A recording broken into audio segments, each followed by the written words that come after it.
Old Greek Stories by James Baldwin. The Wonderful Weaver. The Warp. There was a young girl in Greece whose name was Arachne. Her face was pale but fair, and her eyes were big and blue, and her hair was long and like gold. All that she cared to do from morn till noon was to sit in the sun and spin, and all that she cared to do from noon till night was to sit in the shade and weave. And oh, how fine and fair were the things which she wove in her loom! Flax, wool, silk, she worked with them all, and when they came from her hands, the cloth, which she had made of them, was so thin and soft and bright, that men came from all parts of the world to see it. And they said that cloth so rare could not be made of flax or wool or silk, but that the warp was of rays of sunlight, and the woof was of threads of gold. Then, as day by day the girl sat in the sun and span, or sat in the shade and wove, she said, "In all the world there is no yarn so fine as mine, and in all the world there is no cloth so soft and smooth, nor silk so bright and rare." "Who taught you to spin and weave so well?" someone asked. "No one taught me," she said. "I learned how to do it as I sat in the sun and the shade, but no one showed me." "But it may be that Athena, the queen of the air, taught you, and you did not know it." "Athena, the queen of the air? Bah!" said Arachne. "How could she teach me? Can she spin such skeins of yarn as these? Can she weave goods like mine? I should like to see her try. I can teach her a thing or two." She looked up and saw in the doorway a tall woman wrapped in a long cloak. Her face was fair to see, but stern, oh, so stern, and her grey eyes were so sharp and bright that Arachne could not meet her gaze. "Arachne," said the woman, "I am Athena, the queen of the air, and I have heard your boast. Do you still mean to say that I have not taught you how to spin and weave?" "No one has taught me," said Arachne, "and I thank no one for what I know." And she stood up, straight and proud, by the side of her loom. "And do you still think that you can spin and weave as well as I?" said Athena. Arachne's cheeks grew pale, but she said, "Yes, I can weave as well as you." "Then let me tell you what we will do," said Athena. 3 days from now we will both weave, you on your loom and I on mine. We will ask all the world to come and see us, and great Jupiter, who sits in the clouds, shall be the judge. And if your work is best, then I will weave no more, so long as the world shall last. But if my work is best, then you shall never use loom or spindle or distaff again. Do you agree to this?" "I agree," said Arachne. "It is well," said Athena, and she was gone. The Woof. When the time came for the contest in weaving, all the world was there to see it, and great Jupiter sat among the clouds and looked on. Arachne had set up her loom in the shade of a mulberry tree, where butterflies were flitting and grasshoppers chirping all through the livelong day. But Athena had set up her loom in the sky, where the breezes were blowing and the summer sun was shining, for she was the queen of the air.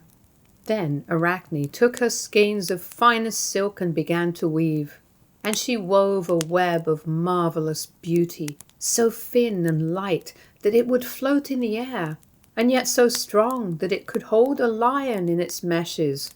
And the threads of warp and woof were of many colours, so beautifully arranged and mingled one with another that all who saw were filled with delight.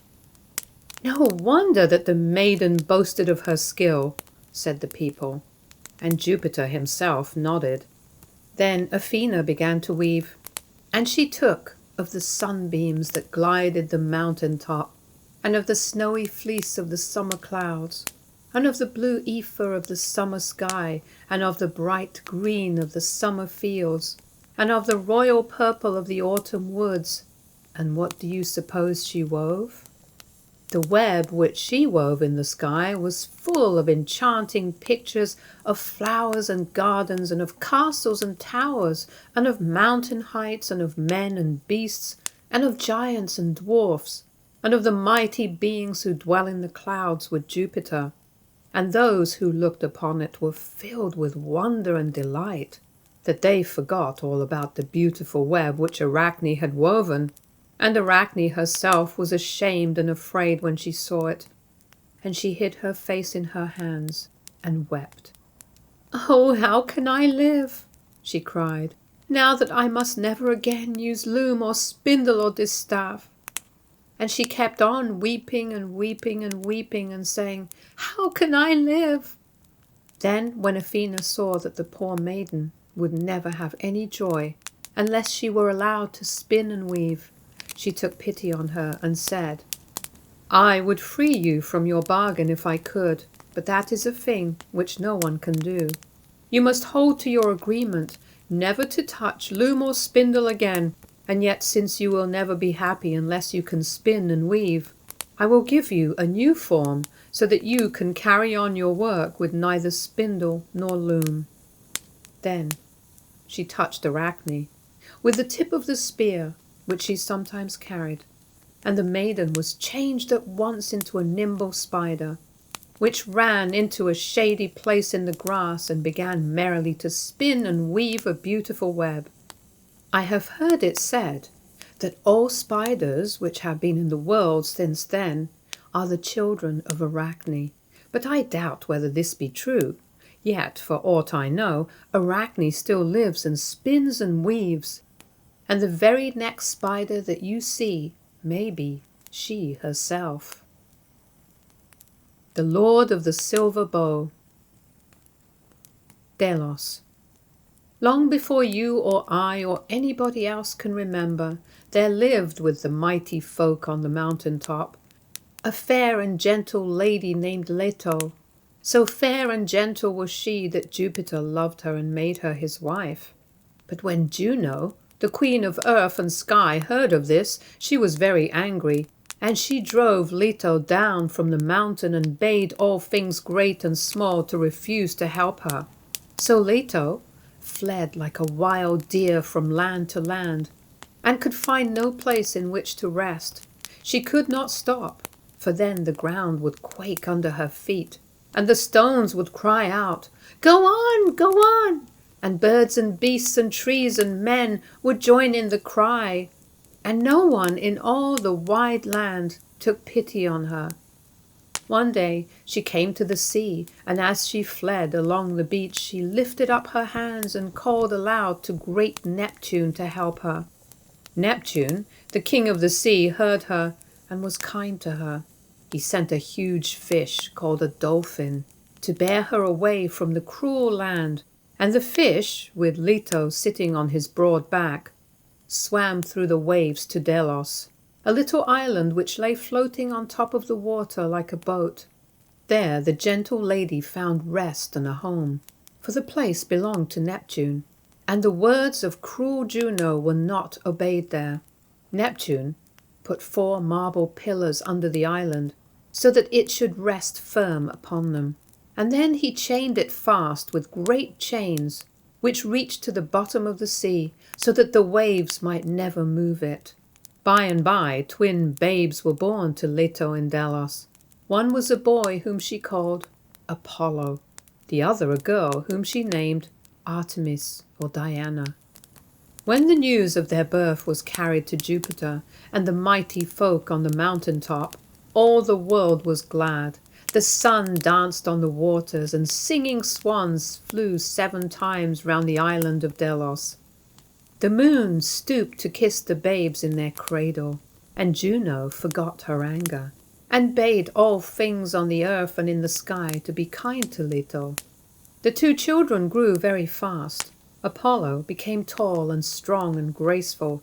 His face was as bright as the sunbeams, and he carried joy and gladness with him wherever he went. Jupiter gave him a pair of swans and a golden chariot, which bore him over sea and land, wherever he wanted to go. And he gave him a lyre on which he played the sweetest music that was ever heard, and a silver bow with sharp arrows, which never missed the mark. When Apollo went out into the world, and men came to know about him, he was called by some the bringer of light, by others the master of song, and by still others the lord of the silver bow. Diana was tall and graceful too, and very handsome. She liked to wander in the woods with her maids, who were called nymphs. She took kind care of the timid deer and the helpless creatures which live among the trees, and she delighted in hunting wolves and bears and other savage beasts. She was loved and feared in every land, and Jupiter made her the queen of the green woods and the chase. Delphi. Where is the center of the world? This is the question which someone asked Jupiter as he sat in his golden hall. Of course, the mighty ruler of earth and sky was too wise to be puzzled by so simple a thing, but he was too busy to answer it at once, so he said, "Come again in 1 year from today, and I will show you the very place." Then Jupiter took 2 swift eagles which could fly faster than the storm wind, and trained them till the speed of the one was the same as that of the other. At the end of the year he said to his servants, "Take this eagle to the eastern rim of the earth, where the sun rises out of the sea, and carry his fellow to the far west, where the ocean is lost in darkness and nothing lies beyond. Then, when I give you the sign, loosen both at the same moment." The servants did as they were bidden, and carried the eagles to the outermost edges of the world. Then Jupiter clapped his hands. The lightning flashed, the thunder rolled, and 2 swift birds were set free. One of them flew straight back towards the west, the other flew straight back towards the east, and no arrow ever sped faster from the bow than did these 2 birds from the hands of those who had held them. On and on they went like shooting stars, rushing to meet each other, and Jupiter and all his mighty company sat amid the clouds and watched their flight. Nearer and nearer they came, but they swerved, not to the right nor to the left, nearer, and then with a crash like the meeting of 2 ships at sea, the eagles came together in mid-air and fell dead to the ground. "Who asked where is the center of the world?" said Jupiter. "The spot where the 2 eagles lie, that is the center of the world." They had fallen on the top of a mountain in Greece, which men have ever since called Parnassus. "If that is the center of the world," said young Apollo, "then I will make my home there, and I will build a house in that place, so that my light may be seen in all lands." So Apollo went down to Parnassus and looked about for a spot in which to lay the foundations of his house. The mountain itself was savage and wild, and the valley below it was lonely and dark. The few people who lived there kept themselves hidden among the rocks, as if in dread of some great danger. They told Apollo that near the foot of the mountain, where the steep cliff seemed to be split in 2, there lived a huge serpent called the Python. This serpent often seized sheep and cattle, and sometimes even men, women, and children, and carried them up to his dreadful den and devoured them. "Can no one kill this beast?" said Apollo. And they said, "No one, and we and our children and our flocks shall all be slain by him."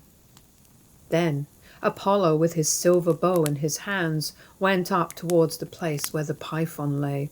The monster had worn great paths through the grass and among the rocks, and his lair was not hard to find. When he caught sight of Apollo, he uncoiled himself and came out to meet him. The bright prince saw the creature's glaring eyes and blood-red mouth, and heard the rush of his scaly body over the stones. He fitted an arrow to his bow and stood still. The Python saw that his foe was no common man, and turned to flee. Then the arrow sped from the bow, and the monster was dead.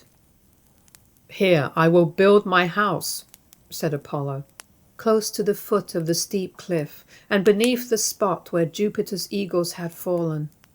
He laid the foundations, and soon, where had been the lair of the Python, the white walls of Apollo's temple arose among the rocks. Then the poor people of the land came and built their houses nearby, and Apollo lived among them many years and taught them to be gentle and wise, and showed them how to be happy. The mountain was no longer savage and wild, but was a place of music and song. The valley was no longer dark and lonely, but was filled with beauty and light. "What shall we call our city?" the people asked. "Call it Delphi, or the Dolphin," said Apollo, "for it was a dolphin that carried my mother across the sea." Daphne. In the Vale of Tempe, which lies far north of Delphi, there lived a young girl whose name was Daphne. She was a strange child, wild and shy as a fawn, and as fleet of foot as the deer that feed on the plains. But she was as fair and good as a day in June, and none could know her but to love her. Daphne spent the most of her time in the fields and woods with the birds and blossoms and trees, and she liked best of all to wander along the banks of the river Peneus, and listen to the ripple of the water as it flowed among the reeds or over the shining pebbles. Very often she would sing and talk to the river, as if it were a living thing, and could hear her, and she fancied that it understood what she said, and that it whispered many a wonderful secret to her in return. The good people who knew her best said, "She is the child of the river." "Yes, dear river," she said, "let me be your child."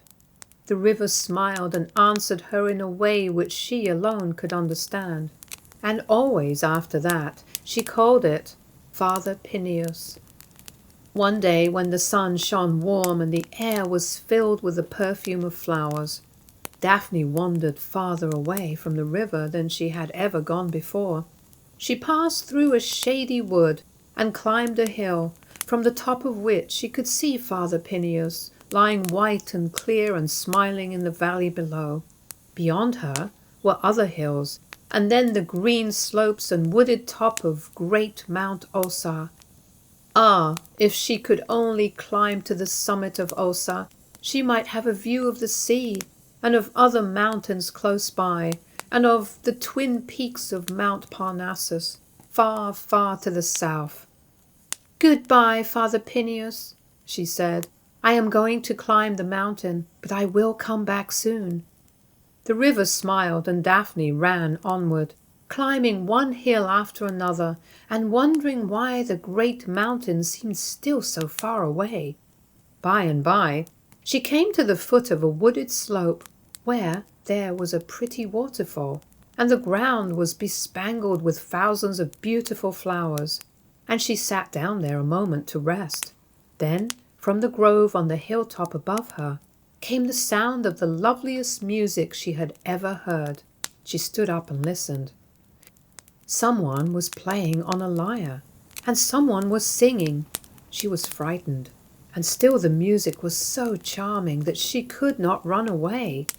Then all at once the sound ceased, and a young man, tall and fair, and with a face as bright as the morning sun, came down the hillside towards her.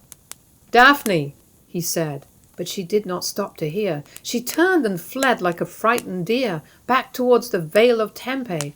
"Daphne!" cried the young man. She did not know that it was Apollo, the lord of the silver bow. She only knew that the stranger was following her, and she ran as fast as her fleet feet could carry her. No young man had ever spoken to her before, and the sound of his voice filled her heart with fear. "She is the fairest maiden that I ever saw," said Apollo to himself. "If I could only look at her face again and speak with her, how happy I should be." Through brake, through briar, over rocks, and the trunks of fallen trees, down rugged slopes, across mountain streams, leaping, flying, panting. Daphne ran. She looked not once behind her, but she heard the swift footsteps of Apollo coming always nearer. She heard the rattle of the silver bow which hung from his shoulders. She heard his very breath. He was so close to her. At last she was in the valley where the ground was smooth, and it was easier running, but her strength was fast leaving her. Right before her, however, lay the river, white and smiling in the sunlight. She stretched out her arms and cried, "Oh, Father Peneus, save me!" Then it seemed as though the river rose up to meet her. The air was filled with a blinding mist. For a moment Apollo lost sight of the fleeing maiden. Then he saw her close by the river's bank, and so near to him that her long hair streamed behind her, brushed his cheek. He thought that she was about to leap into the rushing, roaring waters, and he reached out his hands to save her. But it was not the fair, timid Daphne that he caught in his arms. It was the trunk of a laurel tree, its green leaves trembling in the breeze. "Oh, Daphne, Daphne!" he cried. "Is this the way in which the river saves you? Does Father Peneus turn you into a tree to keep you from me?" Whether Daphne had really been turned into a tree, I know not. Nor does it matter now, it was so long ago. But Apollo believed that it was so, and hence he made a wreath of the laurel leaves, and set it on his head like a crown, and said that he would wear it always in memory of the lovely maiden. And even after that, the laurel was Apollo's favourite tree, and, even to this day, poets and musicians are crowned with its leaves. Deluded. Apollo did not care to live much of the time with his mighty kinsfolk on the mountain top. He liked better to go about from place to place and from land to land, seeing people at their work and making their lives happy. When men first saw his fair, boyish face and his soft white hands, they sneered and said he was only an idle, good-for-nothing fellow.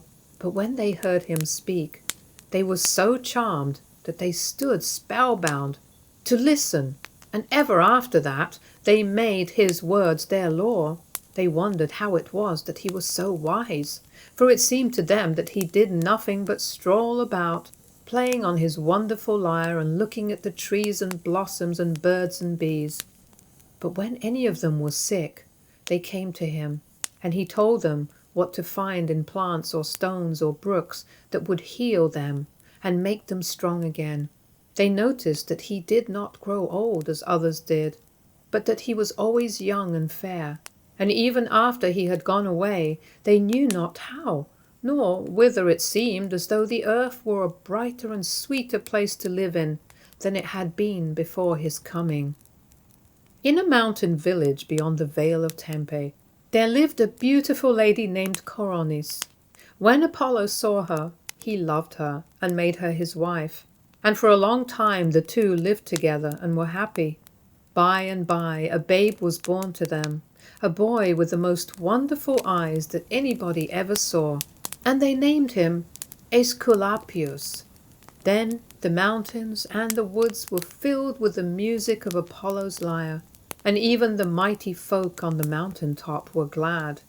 One day Apollo left Coronis and her child and went on a journey to visit his favourite home on Mount Parnassus. "I shall hear from you every day," he said at parting. "The crow will fly swiftly every morning to Parnassus, and tell me whether you and the child are well, and what you are doing while I am away." For Apollo had a pet crow, which was very wise and could talk. The bird was not black, like the crows which you have seen, but as white as snow. Men say that all crows were white until that time, but I doubt whether anybody knows. Apollo's crow was a great tattler, and did not always tell the truth. It would see the beginning of something, and then, without waiting to know anything more about it, would hurry off and make up a great story about it. But there was no one else to carry news from Coronis to Apollo, for, as you know, there were no postmen in those days, and there was not a telegraph wire in the whole world. All went well for several days. Every morning the white bird would wing its way over hills and plains and rivers and forests until it found Apollo, either in the groves on the top of Parnassus or in his own house at Delphi. Then it would alight upon his shoulder and say, "Coronis is well, Coronis is well." One day, however, it had a different story. It came much earlier than ever before and seemed to be in great haste. "Caw, caw, caw," it cried, but it was so out of breath that it could not speak her whole name. "What is the matter?" cried Apollo in alarm. "Has anything happened to Coronis? Speak! Tell me the truth." "She does not love you! She does not love you!" cried the crow. "I saw a man! I saw a man!" And then, without stopping to take breath or to finish the story, it flew up into the air and hurried homeward again. Apollo, who had always been so wise, was now almost as foolish as his crow. He fancied that Coronis had really deserted him for another man, and his mind was filled with grief and rage. With his silver bow in his hands, he started at once for his home. He did not stop to speak with anyone. He had made up his mind to learn the truth for himself. His swan team and his golden chariot were not at hand, for now that he was living with men, he must travel like men. The journey had to be made on foot, and it was no short journey in those days when there were no roads. But after a time he came to the village where he had lived happily for so many years, and soon he saw his own house half hidden among the dark-leaved olive trees. In another minute he would know whether the crow had told him the truth. He heard the footsteps of someone running in the grove. He caught a glimpse of a white robe among the trees. He felt sure that this was the man whom the crow had seen, and that he was trying to run away. He fitted an arrow to his bow quickly. He drew the string, twang, and the arrow, which never missed, sped like a flash of light through the air. Apollo heard a sharp, wild cry of pain, and he bounded forward through the grove. There, stretched dying on the grass, he saw his dear Coronis. She had seen him coming and was running gladly to greet him when the cruel arrow pierced her heart. Apollo was overcome with grief. He took her form in his arms and tried to call her back to life again, but it was all in vain. She could only whisper his name, and then she was dead. A moment afterwards the crow alighted on one of the trees nearby. "Caw, caw, caw," it began, but it wanted now to finish its story. But Apollo bade it begone. "Cursed bird," he cried, "you shall never say a word but caw, caw, caw all your life, and the feathers of which you are so proud shall no longer be white but black as midnight." And from that time to this, as you very well know, all crows have been black, and they fly from one dead tree to another, always crying, "Caw, caw, caw." Disgraced. Soon after this, Apollo took the little Aesculapius in his arms and carried him to a wise old schoolmaster named Charon, who lived in a cave under the grey cliffs of a mountain close by the sea. "Take this child," he said, "and teach him all the lore of the mountains, the woods and the fields. Teach him those things which he most needs to know in order to do great good to his fellow men." And Aesculapius proved to be a wise child, gentle and sweet and teachable. And among all the pupils of Charon, he was the best loved. He learned the lore of the mountains, the woods, and the fields. He found out what virtue there is in herbs and flowers and senseless stones, and he studied the habits of birds and beasts and men. But above all, he became skillful in dressing wounds and healing diseases, and to this day physicians remember and honor him as the first and greatest of their craft. When he grew up to manhood, his name was heard in every land, and people blessed him because he was the friend of life and the foe of death. As time went by, Aesculapius cured so many people and saved so many lives that Pluto, the pale-faced king of the lower world, became alarmed. "I shall soon have nothing to do," he said, "if this physician does not stop keeping people away from my kingdom." And he sent word to his brother Jupiter, and complained that Aesculapius was cheating him out of what was his due. Great Jupiter listened to his complaint, and stood up among the storm clouds, and hurled his thunderbolts at Aesculapius until the great physician was cruelly slain. Then all the world was filled with grief, and even the beasts and the trees and the stones wept, because the friend of life was no more. When Apollo heard of the death of his son, his grief and wrath was terrible. He could not do anything against Jupiter and Pluto, for they were stronger than he. But he went down into the smithy of Vulcan, underneath the smoking mountains, and slew the giant smiths who had made the deadly thunderbolts. Then Jupiter in his turn was angry, and ordered Apollo to come before him and be punished for what he had done. He took away his bow and arrows, and his wonderful lyre, and all his beauty of form and feature. And after that Jupiter clothed him in the rags of a beggar, and drove him down from the mountain, and told him that he should never come back, nor be himself again, until he had served some man a whole year as a slave. And so Apollo went out, alone and friendless, into the world, and no one who saw him would have dreamed that he was once the sun-bright lord of the silver bow. ADMETUS and Alcestis. The slave. In a little town north of Delphi, and not very far from the sea, there lived a young man named ADMETUS. He was the ruler of the town, and hence was called its king. But his kingdom was so small that he could walk all round it in half a day. He knew the name of every man and woman and child in the town, and everybody loved him because he was so gentle and kind, and at the same time a king. Late one day, when the rain was falling and the wind was blowing cold from the mountains, a beggar came to his door. The man was ragged and dirty and half-starved, and ADMETUS knew that he must have come from some strange land, for in his own country no one ever went hungry. So the kind king took him into the house and fed him, and after the man had bathed, he gave him his own warm cloak, and bade the servants make a place for him to sleep through the night. In the morning ADMETUS asked the poor man his name, but he shook his head and made no answer. Then ADMETUS asked him about his home and his country, and all that the man would say was, "Make me your slave, master, make me your slave. Let me serve you for a year."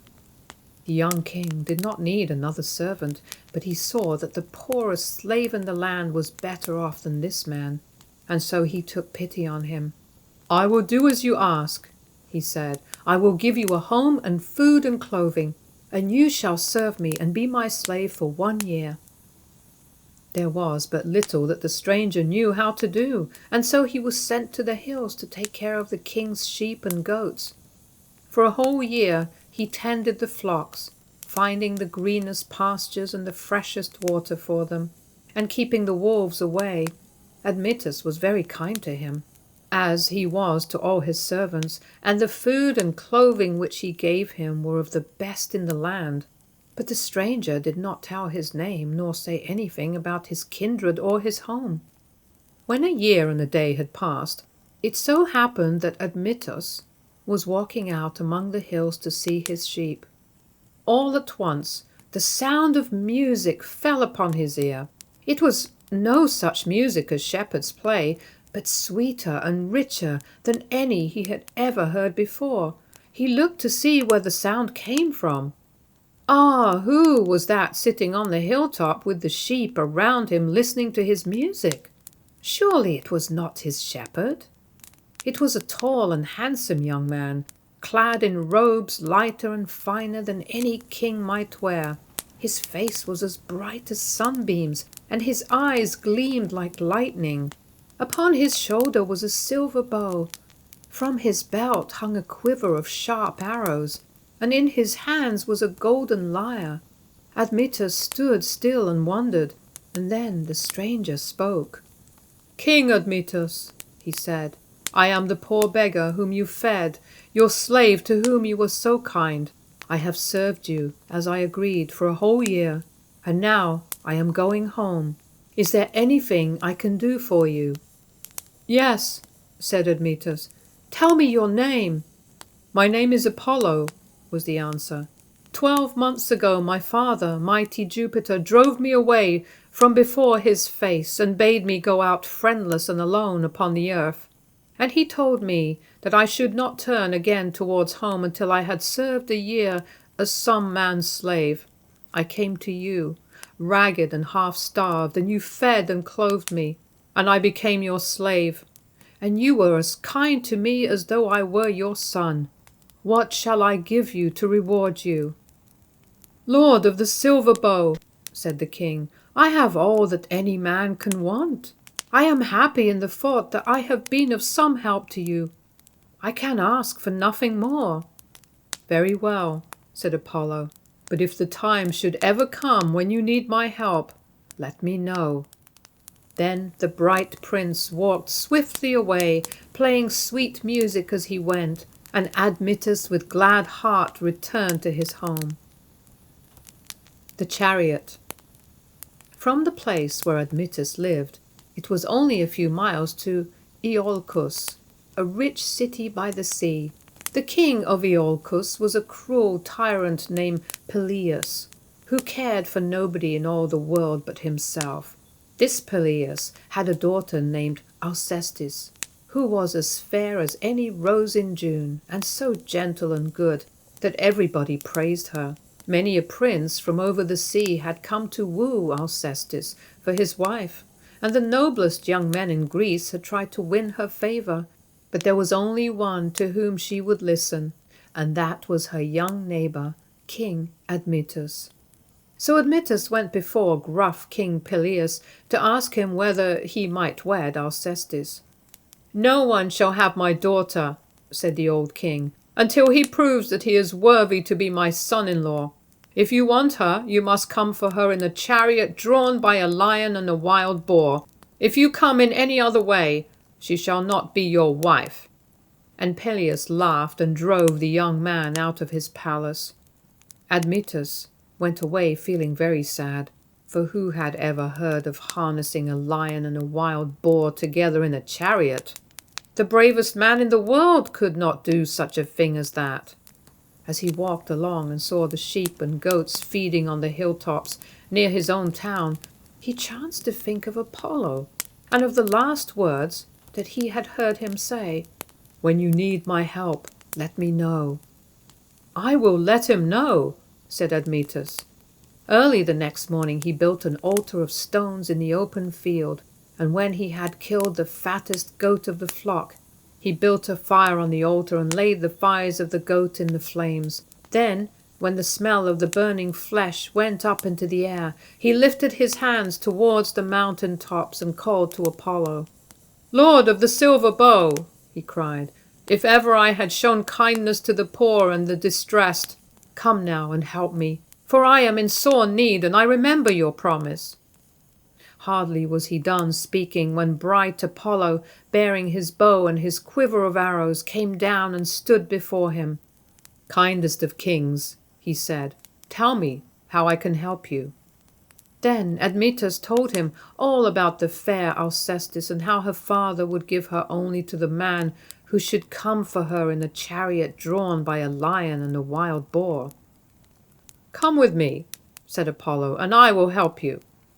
Then the two went together into the forest, the lord of the silver bow leading the way.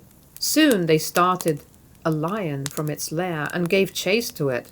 The fleet-footed Apollo seized the beast by its mane, and although it howled and snapped with its fierce jaws, it did not touch him. Then Admetus started a wild boar from a thicket. Apollo gave chase to it too, making the lion run beside him like a dog. When he had caught the boar, he went on through the forest, leading the two beasts, one with his right hand, the other with his left, and Admetus followed behind. It was not yet noon when they came to the edge of the woods and saw the sea and the city of Iolcus only a little way off. A golden chariot stood by the roadside, as if waiting for them, and the lion and the boar were soon harnessed to it. It was a strange team, and the two beasts tried hard to fight each other, but Apollo lashed them with a whip and tamed them until they lost their fierceness and were ready to mind the rein. Then ADMETUS climbed into the chariot, and Apollo stood by his side and held the reins and the whip, and drove into Iolcus. Old King Peleus was astonished when he saw the wonderful chariot and the glorious charioteer, and when ADMETUS again asked him for the fair Alcestis, he could not refuse. A day was set for the wedding, and Apollo drove his team back to the forest and set the lion and the wild boar free. And so ADMETUS and Alcestis were married, and everybody in the two towns, except gruff old King Peleus, was glad. Apollo himself was one of the guests at the wedding feast, and he brought a present for the young bridegroom. It was a promise from the mighty folk upon the mountain top that if ADMETUS should ever be sick and in danger of death, he might become well again if someone who loved him would die for him. The Shadow Leader. ADMETUS and Alcestis lived together happily for a long time, and all the people in their little kingdom loved and blessed them. But at last ADMETUS fell sick, and as he grew worse and worse every day, all hope that he would ever get well was lost. Then those who loved him remembered the wedding gift which Apollo had given him, and they began to ask who would be willing to die in his stead. His father and mother were very old and could hope to live but a short time at best, and so it was thought that one of them would be glad to give up life for the sake of their son. But when someone asked them about it, they shook their heads and said that though life was short, they would cling to it as long as they could. Then his brothers and sisters were asked if they would die for ADMETUS, but they loved themselves better than their brother and turned away and left him. There were men in the town whom he had befriended and who owed their lives to him. They would have done everything else for him, but this thing they would not do. Now, while all were shaking their heads and saying, "Not I," the beautiful Alcestis went into her own room and called to Apollo and asked that she might give up her life to save her husband. Then, without a thought of fear, she lay down upon her bed and closed her eyes. And a little while afterward, when her maidens came into the room, they found her dead. At the very same time, ADMETUS felt his sickness leave him, and he sprang up as well and strong as he had ever been. Wondering how it was that he had been so quickly cured, he made haste to find Alcestis and tell her the good news. But when he went into her room, he saw her lying lifeless on her couch, and he knew at once that she had died for him. His grief was so great that he could not speak, and he wished that death had taken him and spared the one whom he loved. In all the land every eye was wet with weeping for Alcestis, and the cries of mourners were heard in every house. ADMETUS sat by the couch where his young queen lay, and held her cold hand in his own. The day passed, and night came, but he would not leave her. All through the dark hours he sat there alone. The morning dawned, but he did not want to see the light. At last the sun began to rise in the east, and then ADMETUS was surprised to feel the hand which he held growing warm. He saw a red tinge coming into the pale cheeks of Alcestis. A moment later the fair lady opened her eyes and sat up alive and well and glad. How was it that Alcestis had been given back to life? When she died and left her body, the Shadow Leader, who knows no pity, led her, as he led all others, to the cheerless halls of Proserpine, the queen of the lower world. "Who is this who comes so willingly?" asked the queen. And when she was told how Alcestis, so young and beautiful, had given her life to save that of her husband, she was moved with pity, and she bade the Shadow Leader take her back again to the joy and sunlight of the upper world. So it was that Alcestis came to life, and for many years she and ADMETUS lived in their little kingdom not far from the sea, and the mighty ones on the mountain top blessed them. And at last, when they had become very old, the shadow leader led them both away together. CADMUS and Europa. The Bull. In Asia there lived a king who had 2 children, a boy and a girl. The boy's name was CADMUS and the girl's name was Europa. The king's country was a very small one. He could stand on his housetop and see the whole of it. On one side of it there were mountains, and on the other side was the sea. The king thought that it was the center of the world, and he did not know much about the other lands and people. Yet he was very happy in his own little kingdom, and very fond of his children, and he had good reason to be proud of them, for CADMUS grew up to be the bravest young man in the land, and Europa to be the fairest maiden that had ever been seen. But sad days came to them all at last. One morning Europa went out into a field near the seashore to pick flowers. Her father's cattle were in the field, grazing among the sweet clover. They were all very tame, and Europa knew every one of them by name. The herdsman was lying in the shade under a tree, trying to make music on a little flute of straw. Europa had played in the field 1,000 times before, and no one had ever thought of any harm befalling her. That morning she noticed that there was a strange bull with the herd. He was very large and as white as snow, and he had soft brown eyes which somehow made him look very gentle and kind. At first he did not even look at Europa, but went here and there, eating the tender grass which grew among the clover. But when she had gathered her apron full of daisies and buttercups, he came slowly towards her. She was not at all afraid of him, and so she stopped to look at him. He was so handsome. He came close to her and rubbed her arm with his nose to say good morning. She stroked his head and neck, and he seemed much pleased. Then she made a wreath of daisies and hung it round his neck. He looked at her with his soft, kind eyes and seemed to thank her. And in a little while he lay down among the clover. Europa then made a smaller wreath and climbed upon his back to twine it round his horns. But all at once he sprang up and ran away so swiftly that Europa could not help herself. She did not dare jump off while he was going so fast, and all that she could think to do was to hold fast to his neck and scream very loud. The herdsman under the tree heard her scream and jumped up to see what was the matter. He saw the bull running with her towards the shore. He ran after them as fast as he could, but it was of no use. The bull leapt into the sea and swam swiftly away with poor Europa on his back. Several other people had seen him, and now they ran to tell the king. Soon the whole town was alarmed. Everybody ran out to the shore and looked. All that could be seen was something white moving very fast over the calm blue water, and soon it was out of sight. The king sent out his fastest ship to try to overtake the bull. The sailors rowed far out to sea, much farther than any ship had ever gone before. But no trace of Europa could be found. When they came back, everybody felt that there was no more hope. All the women and children in the town wept for the lost Europa. The king shut himself up in his house and did not eat nor drink for 3 days. Then he called his son CADMUS and bade him take a ship and go in search of his sister.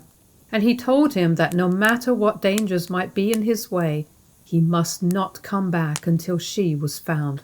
CADMUS was glad to go. He chose 20 brave young men to go with him, and set sail the very next day. It was a great undertaking, for they were to pass through an unknown sea, and they did not know what lands they would come to. Indeed, it was feared that they would never come to any land at all. Ships did not dare to go far from the shore in those days. But Cadmus and his friends were not afraid. They were ready to face any danger. In a few days they came to a large island called Cyprus. Cadmus went on shore and tried to talk with the strange people who lived there. They were very kind to him, but they did not understand his language. At last he made out by signs to tell them who he was, and to ask them if they had seen his little sister Europa or the white bull that had carried her away. They shook their heads and pointed to the west. Then the young men sailed on in their little ship.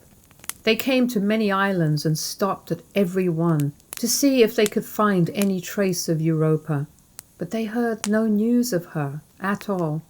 At last they came to the country which we now call Greece.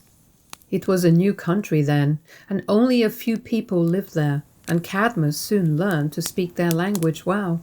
For a long time he wandered from one little town to another, always telling the story of his lost sister, the Pythia. One day an old man told Cadmus that if he would go to Delphi and ask the Pythia, perhaps she could tell him all about Europa. Cadmus had never heard of Delphi or of the Pythia, and he asked the old man what he meant. "I will tell you," said the man. "Delphi is a town built near the foot of Mount Parnassus, at the very center of the earth. It is the town of Apollo, the bringer of light, and there is a temple there, built close to the spot where Apollo killed a black serpent many, many years ago. The temple is the most wonderful place in the world. In the middle of the floor there is a wide crack or crevice, and this crevice goes down, down into the rock. Nobody knows how deep. A strange odor comes up out of the crevice, and if anyone breathes much of it, he is apt to fall over and lose his senses." "But who is the Pythia that you spoke about?" asked Cadmus. "I will tell you," said the old man. "The Pythia is a wise woman who lives in the temple. When anybody asks her a hard question, she takes a three-legged stool called a tripod and sets it over the crevice in the floor. Then she sits on the stool and breathes the strange odor, and instead of losing her senses as other people would do, she talks with Apollo. And Apollo tells her how to answer the question. Men from all parts of the world go there to ask about things which they would like to know. The temple is full of the beautiful and costly gifts which they have brought for the Pythia. Sometimes she answers them plainly, and sometimes she answers them in riddles, but what she says always comes true." So Cadmus went to Delphi to ask the Pythia about his lost sister. The wise woman was very kind to him, and when he had given her a beautiful golden cup to pay her for her trouble, she sat down on the tripod and breathed the strange odor, which came up through the crevice in the rock. Then her face grew pale, and her eyes looked wild, and she seemed to be in great pain. But they said that she was talking with Apollo. Cadmus asked her to tell him what had become of Europa. She said that Jupiter, in the form of a white bull, had carried her away, and that it would be of no use to look for her any more. "But what shall I do?" said Cadmus. "My father told me not to turn back till I should find her." "Your father is dead," said the Pythia, "and a strange king rules in his place. You must stay in Greece, for there is work here for you to do." "What must I do?" said Cadmus. "Follow the white cow," said the Pythia, "and on the hill where she lies down, you must build a city." Cadmus did not understand what she meant by this, but she would not speak another word. "This must be one of her riddles," he said, and he left the temple. The Dragon. When Cadmus went out of the temple, he saw a snow-white cow standing not far from the door. She seemed to be waiting for him, for she looked at him with her large brown eyes, and then turned and walked away. Cadmus thought of what the Pythia had just told him, and so he followed her. All day and all night he walked through a strange, wild country where no one lived, and 2 of the young men who had sailed with CADMUS from his old home were with him. When the sun rose the next morning, they saw that they were on the top of a beautiful hill, with woods on one side and a grassy meadow on the other. There the cow lay down. "Here we shall build our city," said CADMUS. Then the young men made a fire of dry sticks, and CADMUS killed the cow. They thought that if they should burn some of her flesh, the smell of it would go up to the sky and be pleasing to Jupiter and the mighty folk who lived with him among the clouds. And in this way they hoped to make friends with Jupiter, so that he would not hinder them in their work. But they needed water to wash the flesh in their hands, and so one of the young men went down the hill to find some. He was gone so long that the other young man became uneasy and went after him. CADMUS waited for them till the fire had burned low. He waited and waited till the sun was high in the sky. He called and shouted, but no one answered him. At last he took his sword in his hand and went down to see what was the matter. He followed the path which his friends had taken, and soon came to a fine stream of cold water at the foot of a hill. He saw something move among the bushes which grew near it. It was a fierce dragon, waiting to spring upon him. There was blood on the grass and leaves, and it was not hard to guess what had become of the 2 young men. The beast sprang at CADMUS and tried to seize him with its sharp claws, but CADMUS leapt quickly aside and struck it in the neck with his long sword. A great stream of black blood gushed out, and the dragon soon fell to the ground, dead. CADMUS had seen many fearful sights, but never anything so dreadful as this beast. He had never been in so great danger before. He sat down on the ground and trembled, and all the time he was weeping for his 2 friends. How now was he to build a city with no one to help him? The city. While CADMUS was still weeping, he was surprised to hear someone calling him. He stood up and looked around. On the hillside before him was a tall woman who had a helmet on her head and a shield in her hand. Her eyes were grey, and her face, though not beautiful, was very noble. CADMUS knew at once that she was Athena, the queen of the air, she who gives wisdom to men. Athena told CADMUS that he must take out the teeth of the dragon and sow them in the ground. He thought that would be a queer kind of seed, but she said that if he would do this, he would soon have men enough to help him build his city. And before he could say a word, she had gone out of his sight. The dragon had a great many teeth, so many that when CADMUS had taken them out, they filled his helmet heaping full. The next thing was to find a good place to sow them. Just as he turned away from the stream, he saw a yoke of oxen standing a little way off. He went to them and found that they were hitched to a plough. What more could he want? The ground in the meadow was soft and black, and he drove the plough up and down, making long furrows as he went.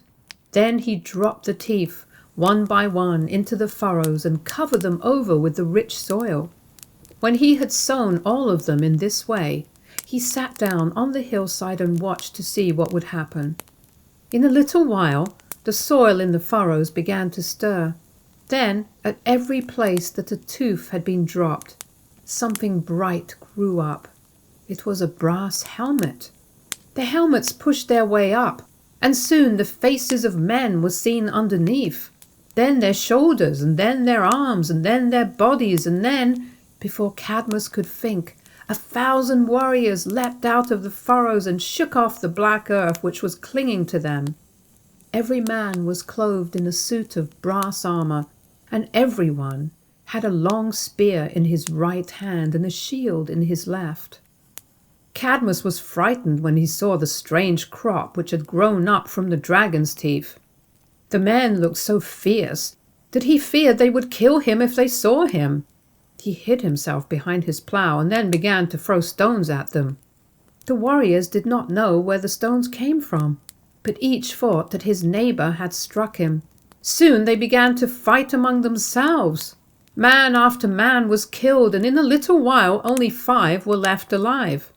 Then CADMUS ran towards them and called out, "Hold! Stop fighting! You are my men, and must come with me. We will build a city here." The men obeyed him.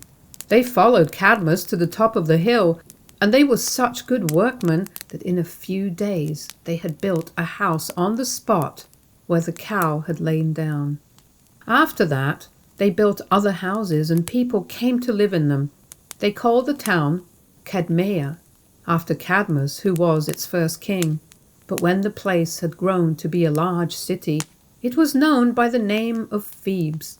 CADMUS was a wise king. The mighty folk who lived with Jupiter among the clouds were well pleased with him, and helped him in more ways than one. After a while, he married Harmonia, the beautiful daughter of Mars.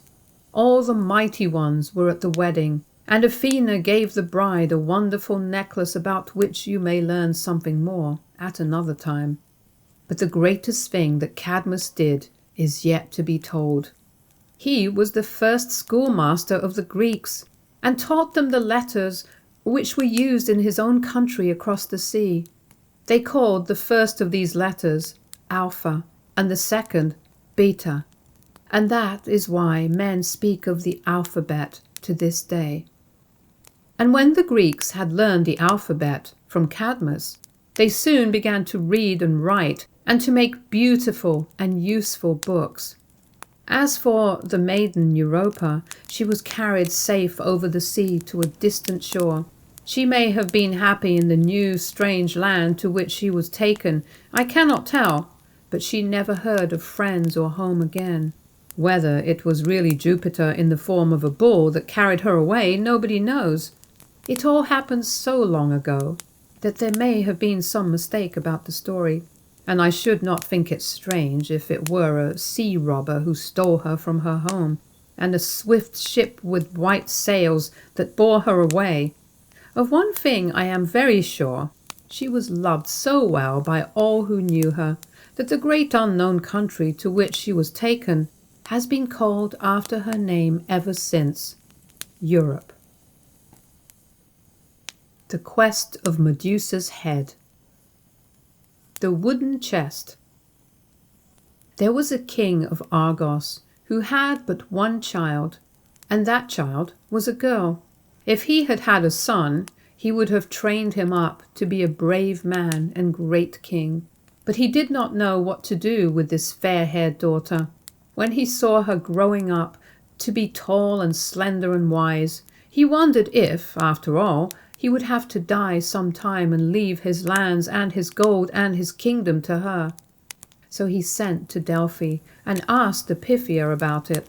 The Pythia told him that he would not only have to die some time, but that the son of his daughter would cause his death. This frightened the king very much, and he tried to think of some plan by which he could keep the Pythia's words from coming true. At last, he made up his mind that he would build a prison for his daughter and keep her in it all her life. So he called his workmen and had them dig a deep round hole in the ground. And in this hole they built a house of brass, which had but one room and no door at all, but only a small window at the top. When it was finished, the king put the maiden, whose name was Danae, into it, and with her he put her nurse and her toys and her pretty dresses and everything that he thought she would need to make her happy. "Now we shall see that the Pythia does not always tell the truth," he said. So Danae was kept shut up in the prison of brass. She had no one to talk to but her old nurse, and she never saw the land or the sea, but only the blue sky above the open window, and now and then a white cloud sailing across.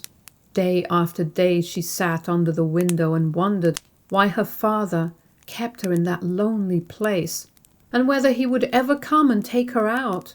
I do not know how many years passed by, but Danae grew fairer every day, and by she was no longer a child, but a tall and beautiful woman, and Jupiter amid the clouds looked down and saw her and loved her. One day it seemed to her that the sky opened and a shower of gold fell through the window into the room. And when the blinding shower had ceased, a noble young man stood smiling before her. She did not know, nor do I, that it was mighty Jupiter who had thus come down in the rain. But she thought that he was a brave prince who had come from over the sea to take her out of her prison house. After that, he came often, but always as a tall and handsome youth.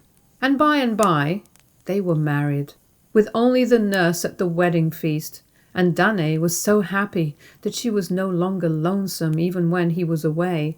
But one day, when he climbed out through the narrow window, there was a great flash of light, and she never saw him again. Not long afterwards, a babe was born to Danae, a smiling boy whom she named Perseus.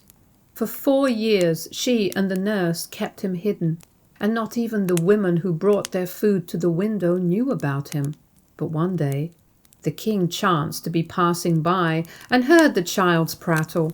When he learned the truth, he was very much alarmed, for he thought that now, in spite of all that he had done, the words of the Pythia might come true.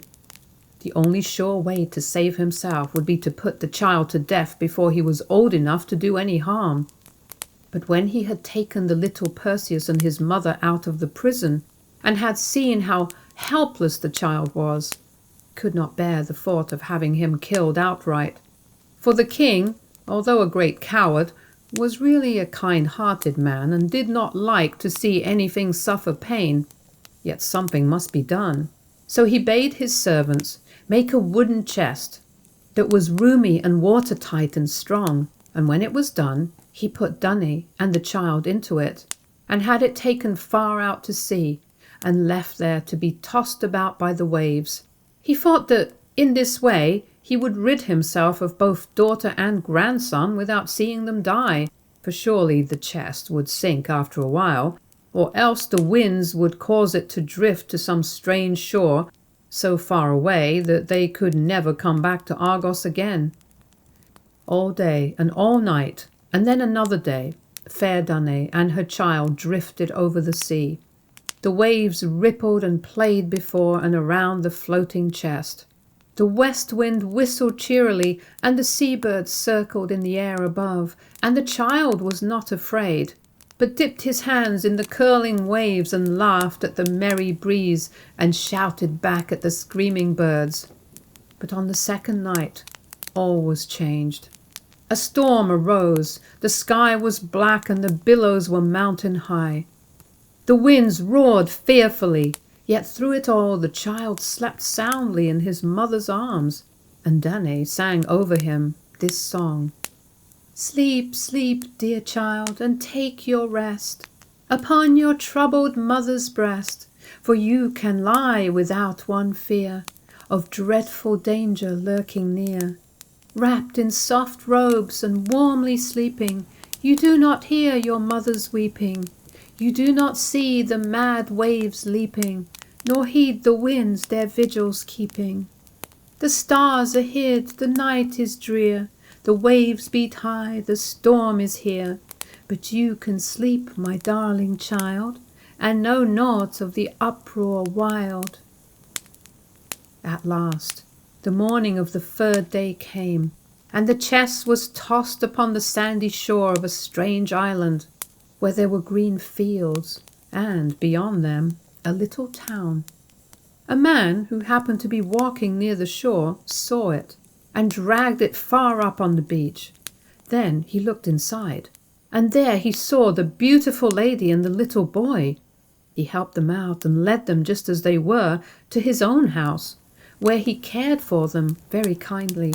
And when Danae had told him her story, he bade her feel no more fear, for they might have a home with him as long as they should choose to stay, and he would be a true friend to them both.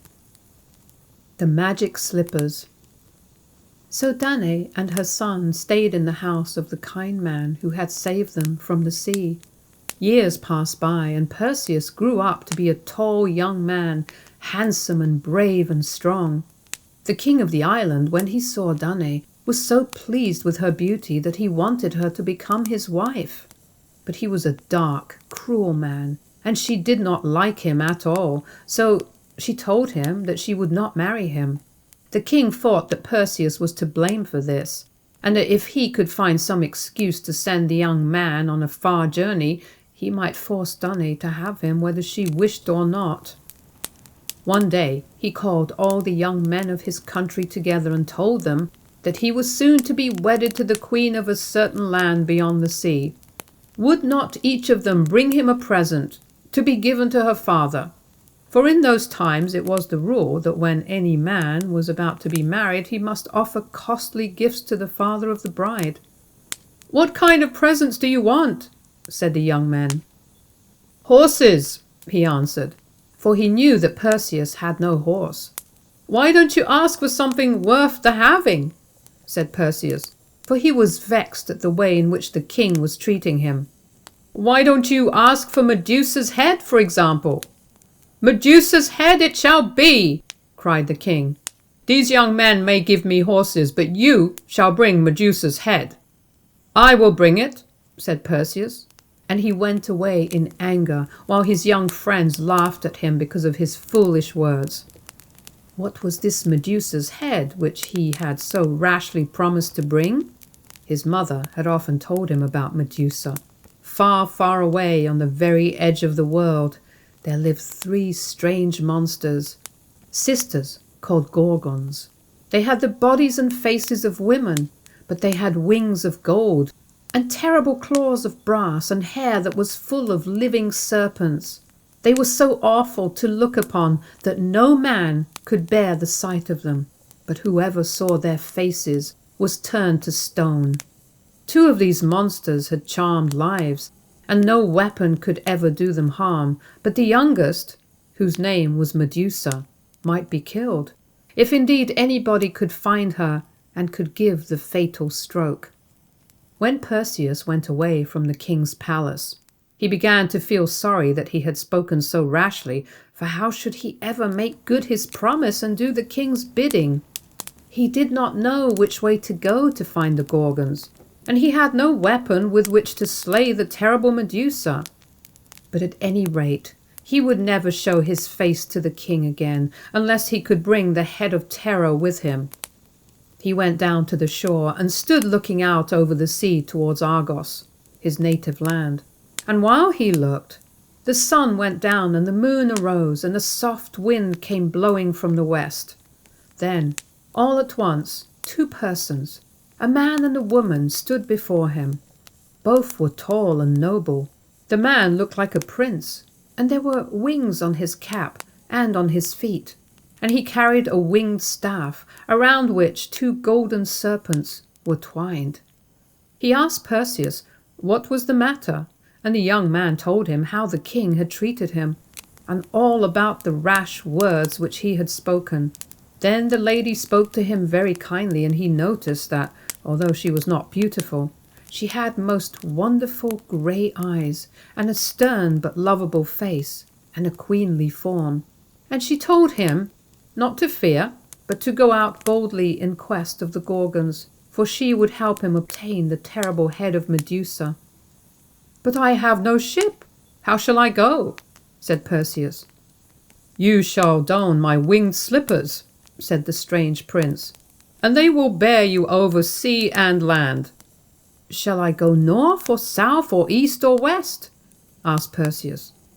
"I will tell you," said the tall lady. "You must go first to the 3 grey sisters who live beyond the frozen sea in the far, far north. They have a secret which nobody knows, and you must force them to tell it to you. Ask them where you shall find the 3 maidens who guard the golden apples of the west, and when they shall have told you, turn about and go straight thither. The maidens will give you 3 things without which you can never obtain the terrible head, and they will show you how to wing your way across the western ocean to the edge of the world where lies the home of the Gorgons." Then the man took off his winged slippers and put them on the feet of Perseus, and the woman whispered to him to be off at once, and to fear nothing but be bold and true.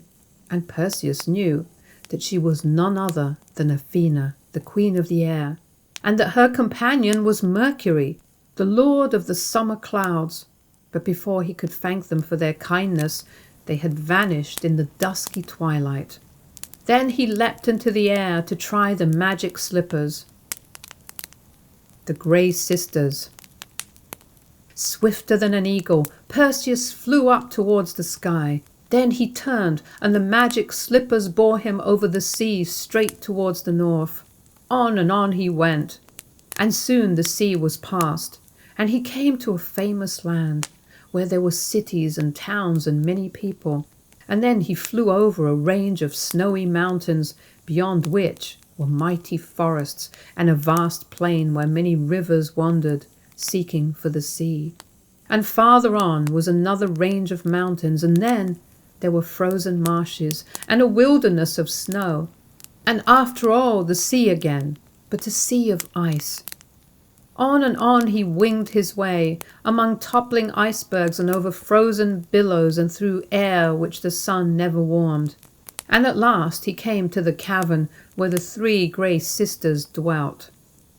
These 3 creatures were so old that they had forgotten their own age, and nobody could count the years which they had lived. The long hair which covered their heads had been grey since they were born, and they had among them only a single eye and a single tooth, which they passed back and forth from one to the other. Perseus heard them mumbling and crooning in their dreary home, and he stood very still and listened. "We know a secret, which even the great folk who live on the mountain top can never learn, don't we, sisters?" said one. "Ha ha ha! That we do," chattered the others. "Give me the tooth, sister, that I may feel young and handsome again," said the one nearest to Perseus. "And give me the eye, that I may look out and see what is going on in the busy world," said the sister who sat next to her. "Ah, yes, yes, yes, yes," mumbled the third, as she took the tooth and the eye and reached them blindly towards the others. Then, quick as thought, Perseus leapt forward and snatched both of the precious things from her hand. "Where is the tooth? Where is the eye?" screamed the 2, reaching out their long arms and groping here and there. "Have you dropped them, sister? Have you lost them?" Perseus laughed as he stood in the door of their cavern and saw their distress and terror. "I have your tooth and your eye," he said, "and you shall never touch them again until you tell me your secret. Where are the maidens who keep the golden apples of the western land? Which way shall I go to find them?" "You are young and we are old," said the Grey Sisters. "Pray do not deal so cruelly with us. Pity us and give us our eye." Then they wept and pleaded and coaxed and threatened, but Perseus stood a little way off and taunted them. And they moaned and mumbled and shrieked, as they found that their words did not move him. "Sisters, we must tell him," at last said one. "Ah, yes, we must tell him," said the others. "We must part with the secret to save our eye." And then they told him how he should go to reach the western land, and what road he should follow to find the maidens who kept the golden apples.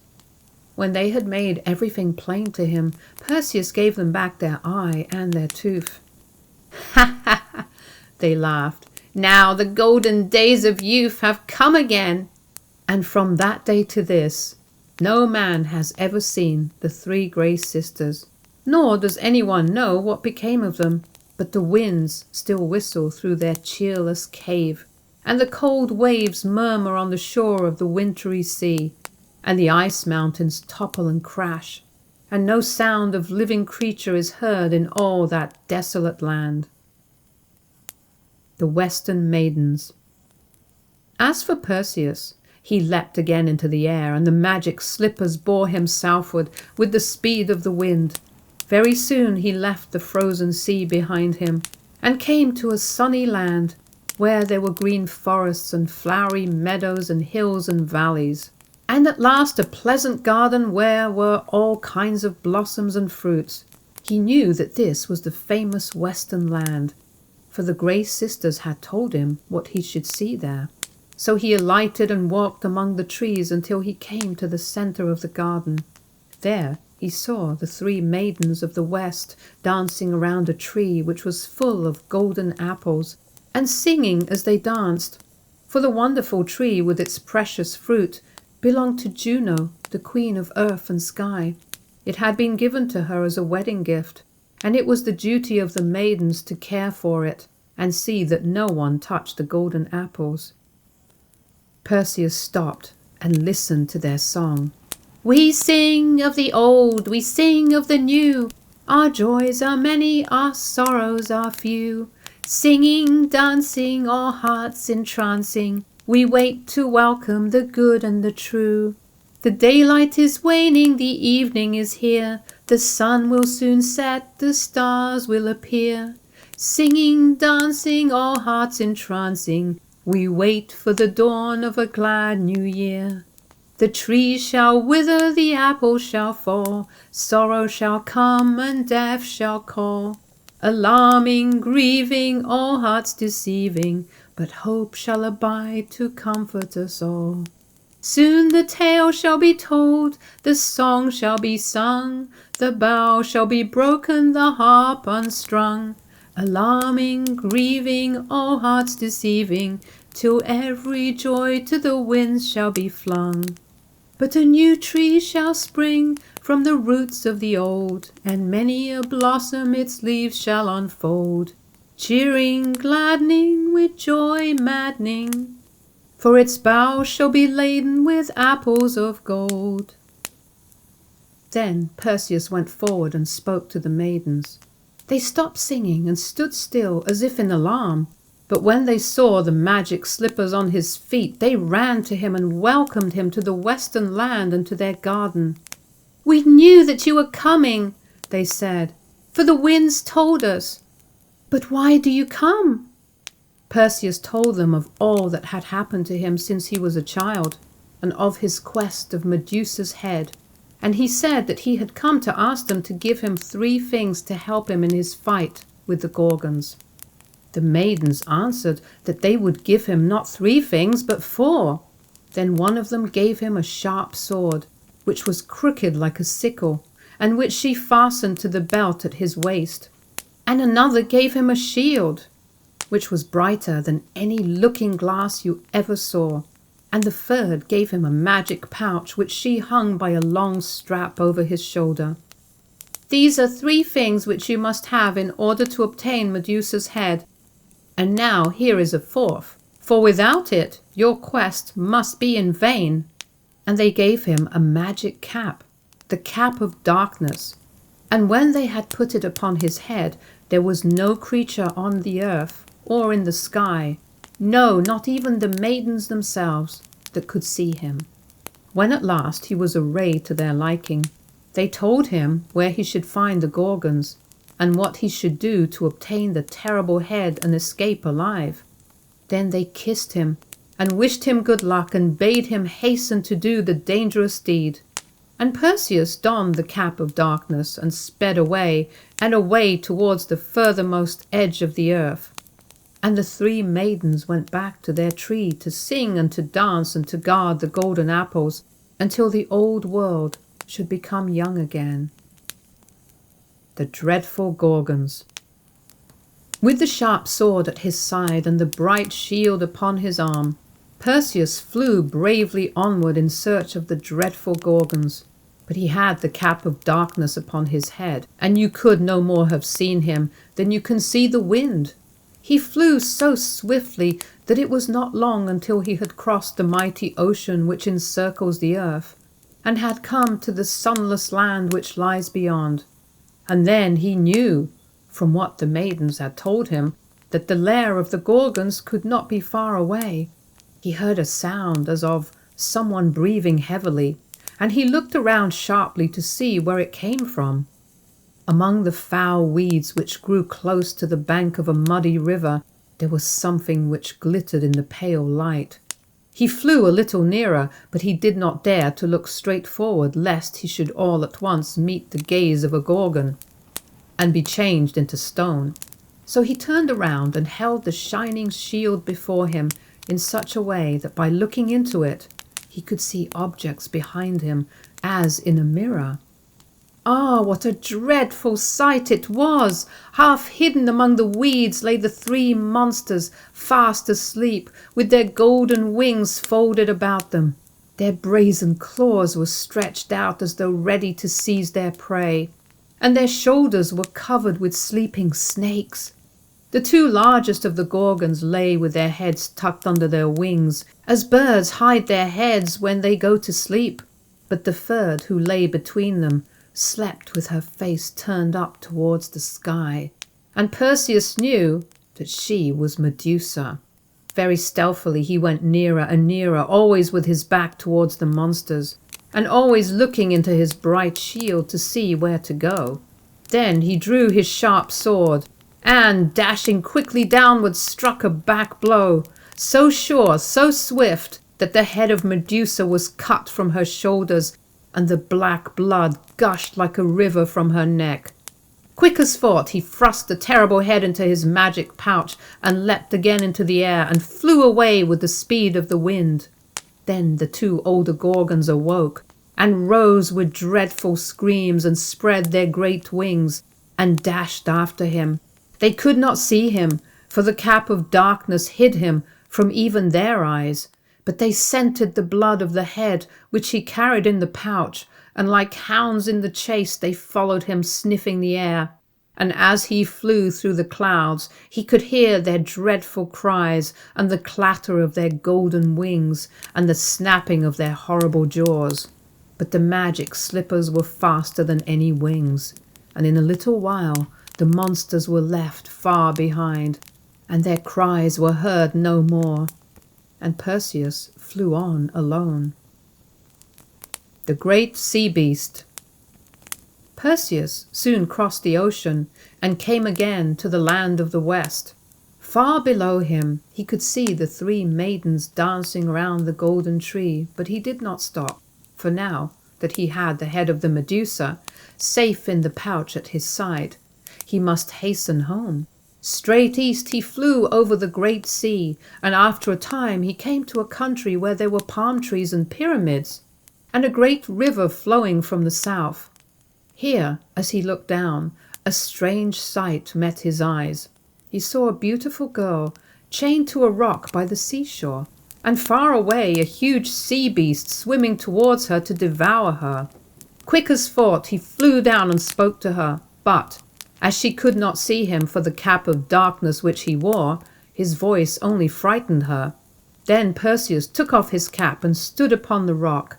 And when the girl saw him with his long hair and wonderful eyes and laughing face, she thought him the handsomest young man in the world. "Oh, save me! Save me!" she cried as she reached out her arms towards him.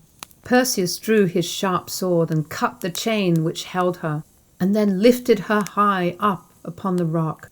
But by this time the sea monster was close at hand, lashing the water with his tail and opening his wide jaws as though he would swallow not only Perseus and the young girl, but even the rock on which they were standing. He was a terrible fellow, and yet not half so terrible as the Gorgon. As he came roaring towards the shore, Perseus lifted the head of Medusa from his pouch and held it up. And when the beast saw the dreadful face, he stopped short and was turned into stone. And men say that the stone beast may be seen in that self-same spot to this day. Then Perseus slipped the Gorgon's head back into the pouch and hastened to speak with the young girl whom he had saved. She told him that her name was Andromeda, and that she was the daughter of the king of that land. She said that her mother, the queen, was very beautiful and very proud of her beauty, and every day she went down to the seashore to look at her face as it was pictured in the quiet water. And she had boasted that not even the nymphs who lived in the sea were as handsome as she. When the sea nymphs heard about this, they were very angry and asked great Neptune, the king of the sea, to punish the queen for her pride. So Neptune sent a sea monster to crush the king's ships and kill the cattle along the shore, and break down all the fishermen's huts. The people were so distressed that they sent at last to ask the Pythia what they should do, and the Pythia said that there was only one way to save the land from destruction, that they must give the king's daughter Andromeda to the monster to be devoured. The king and the queen loved their daughter very dearly, for she was their only child, and for a long time they refused to do as the Pythia had told them. But day after day the monster laid waste the land and threatened to destroy not only the farms but the towns, and so they were forced in the end to give up Andromeda to save their country. This, then, was why she had been chained to the rock by the shore and left there to perish in the jaws of the beast. While Perseus was yet talking with Andromeda, the king and the queen and a great company of people came down the shore, weeping and tearing their hair, for they were sure that by this time the monster had devoured his prey. But when they saw her alive and well, and learned that she had been saved by the handsome young man who stood beside her, they could hardly hold themselves for joy. And Perseus was so delighted with Andromeda's beauty that he almost forgot his quest, which was not yet finished. And when the king asked him what he should give him as a reward for saving Andromeda's life, he said, "Give her to me for my wife." This pleased the king very much, and so, on the 7th day, Perseus and Andromeda were married. And there was a great feast in the king's palace, and everybody was merry and glad, and the two young people lived happily for some time in the land of palms and pyramids. And from the sea to the mountains, nothing was talked about but the courage of Perseus and the beauty of Andromeda. The timely rescue. But Perseus had not forgotten his mother, and so one fine summer day he and Andromeda sailed in a beautiful ship to his own home, for the magic slippers could not carry both him and his bride through the air. The ship came to land at the very spot where the wooden chest had been cast so many years before, and Perseus and his bride walked through the fields towards the town. Now the wicked king of that land had never ceased trying to persuade Danae to become his wife, but she would not listen to him, and the more he pleaded and threatened, the more she disliked him. At last, when he found that she could not be made to have him, he declared that he would kill her, and on this very morning he had started out, sword in hand, to take her life. So, as Perseus and Andromeda came into the town, whom should they meet but his mother fleeing to the altar of Jupiter, and the king following after, intent on killing her? Danae was so frightened that she did not see Perseus, but ran right on towards the only place of safety, for it was a law of that land that not even the king should be allowed to harm any who took refuge on the altar of Jupiter.